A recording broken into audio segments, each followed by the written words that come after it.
in another chapter of the battle for the rights of Thunderball, Kevin McClory was ramping up to produce his long-awaited At remake this point, of if the they're going to character. assassinate anybody, they should just have assassinated Kevin McClory.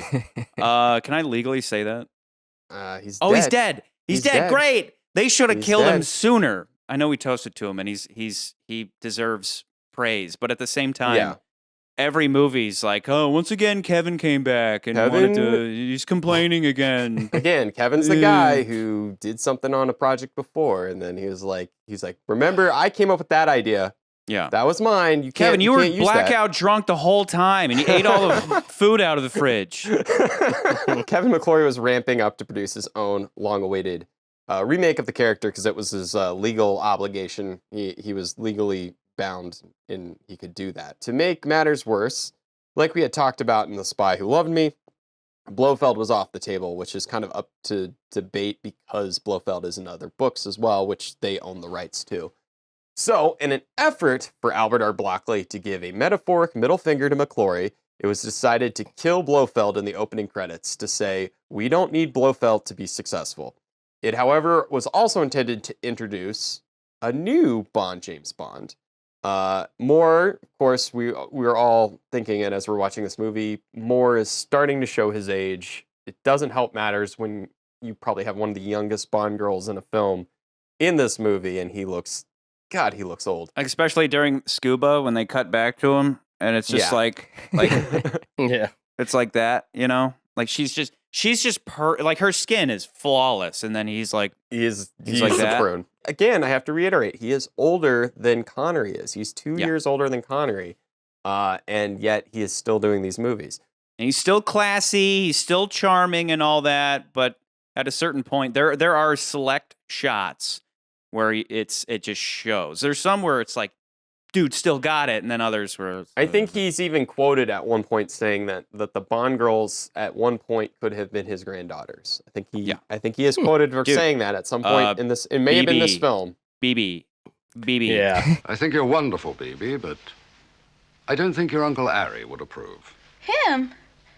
He thinks I'm still a virgin. When Bond is in that Q scene after he, makes his little joke about the Lotus, and Q punches in the key code. I don't suppose you find it funny in the field.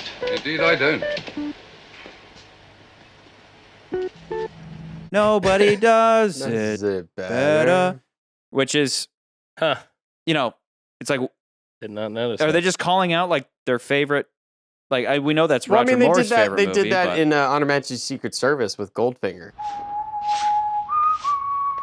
that movie was making a ton of references. Like everything was referencing Sean Connery movies. Because they were trying to tie the movies together. I do wonder if they were doing that because they, again, like they said in the beginning, that opening sequence was also going to be a way into introducing a new James Bond. Had Roger Moore not done the next movie because they were looking for somebody else. That's what you meant. You meant that had they recast him. Yeah. So that intro is not only Broccoli saying like, screw you, McClory, but it's also, they were like, oh, well, we're going to try to tie this new Bond, the old franchise, by doing this whole scene where he kills Blofeld. Yeah. And that's how they were going to tie it. But obviously they didn't do that, and they just brought Roger Moore back. But it just emphasizes the point that is the same James Bond from all these other movies.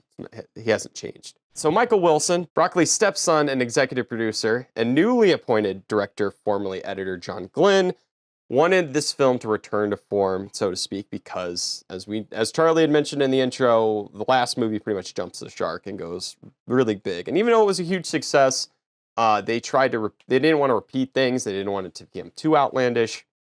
So this film is sort of a course corrector. And we had talked about this previously in some other movies where things got really big, the stakes got really huge. I mean, we had You Only Live Twice, got really big. And then when we got to On Her Majesty's Secret Service, the stakes got a little bit smaller. Things weren't as outlandish as the previous film. So there's this ebb and flow with the Bond series, and this is no exception. And it's always the same stuff, too. It's like, like the stakes are the world. There's tons of gadgets then. There's, all kinds of zaniness. And then, the stakes are small, then like the gadgets go away and, So going off of what you're just saying, though, John Glen had even made the decision he didn't want less gadgets. And it is that there's one specific scene that he's like, this is kind of me putting my stamp and saying, like, we're not doing gadgets in this movie. And that's when we see the new James Bond car in this film is a Lotus, and it looks really awesome, but it doesn't do anything except explodes.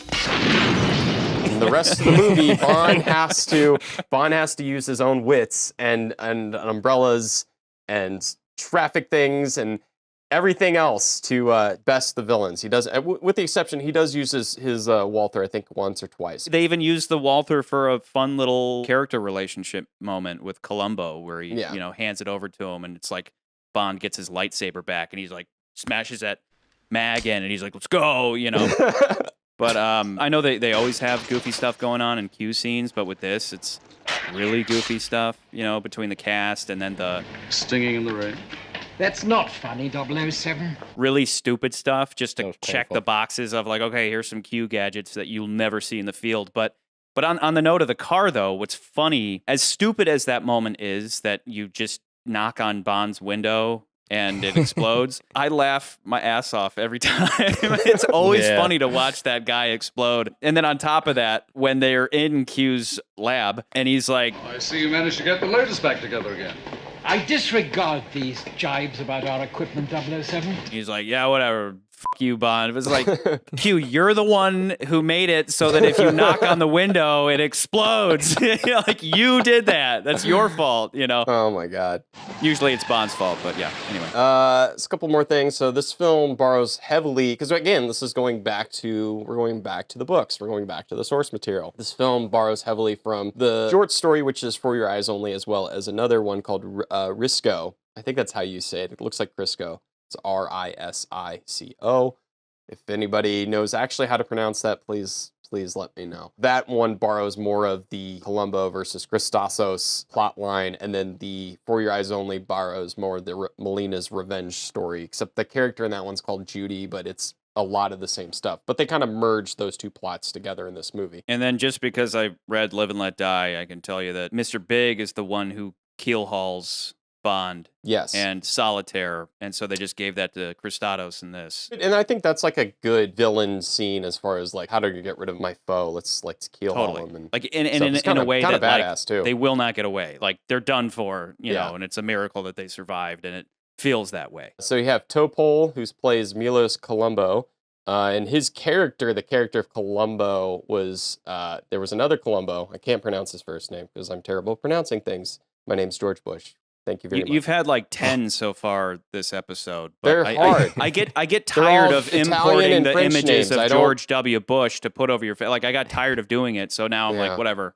But anyway, Fleming was admired one of the engineers from Ferrari, and his name was Columbo. So he put that name into this story, as well as the pistachios that he throws, like he eats and everything. That was all Topol's. That was all his idea. And so the idea would be like you'd eat those and it would throw them at the enemy, so then his guys could go shoot at him, which is kind of a cool character moment that he had created. Who is Topol? Like, should I know this guy? Why does he have sounds one name? like I should know him, but I don't know him. You really don't? No. I assume he's a pop singer. If I were a rich man. No, dude, really? Yeah, he's No Fiddler on way. the Roof. Yeah. You guys know. There's no way you don't fucking know that. I've never. That's awesome. I've never seen. Yeah, Fiddler on the Roof, he's so I Fiddler don't on the know. Roof. He's the main character. But I'm going on. I'm on a whole run of mispronouncing names. So how do you pronounce his name in this movie? I'm looking at IMDb and it just says Topol. Or Topol or something. So I need to see Fiddler on the Roof. Which goes back to Dr. No when they were toppling spacecraft. Mm-hmm. They just keep referencing Bond movies. Topol became a rich man. And then, of course, we have the true villain of this film, Christosos, is played by Julian Glover. You guys all should know him from films such as Empire Strikes Back and Indiana Jones, The Last Crusade. But in the more recent times... none of those movies are Lord of the Rings, so I don't care. Q. But more recently, he plays... he played Grandmaster Pycelle in Game of Thrones. And his henchman in this movie is played by a very young Charles Dance. And so they kind of do a swap as far as who's in charge. And Charles Dance played Tywin Lannister in Game of Thrones, which is the second time we've had Game of Thrones alum, sort of reverse. Well, Bond alum in Game of Thrones movies. I guess that would be the correct way of saying it. But yes, they were both in Game of Thrones. It's kind of funny. He died the exact same way here as he did in Game of Thrones. Do you guys want to know why this movie sucks? Because nobody's in it that's in Lord of the Rings. This movie blows. Game of Thrones is pretty much the same thing. Yeah. Yeah. Exactly. But with more TNA. Yeah, what? In Lord of the Rings, you have 2 chicks that you're like, I don't know which one I'd rather bang, but like... There's like more chicks. There aren't even any boobies. It's so classy. Lame. This piece is really fascinating. I'm going to butcher her name. The character's name is the Countess. I don't even know how to pronounce her actual character name. Liesel von Schlaf? Sure. Yeah. Liesel von Schlaf. Liesel, yeah. Sure. It doesn't matter. I just called her the Countess, whatever. You should just, instead of throwing out BS disclaimers, you should just do it because it's funnier when you just butcher everything. Liesel von Schlaf. Falafel waffle. But anyway, she's played by Cassandra Harris, who was on the set of Your Eyes Only, brought her newly wedded husband. You may know him as Pierce Brosnan. Oh, who we all know. I know that guy. Who we all know will go on to play Remington Steele. So, yep. But I mean, in actuality, yes, he was on the set, and Albert R. Broccoli and Wilson, they were very, impressed by him, and they all were thinking the same thing. You should play Remington Steele on that NBC television show. So, you put in your time with Remington Steele, and maybe we'll see you in a bit. Okay. Yeah. But he was in consideration, and again, I can't reiterate this enough. Moore's looking like a raisin. He's looking pretty. Yeah. So God, imagine Moore meets him and he's like, I know why you're here, you asshole. Get out of here. You're so young and delicious. Smooth as butter. Delicious. We'll get to that. Everything Pierce Brosnan does is just smooth.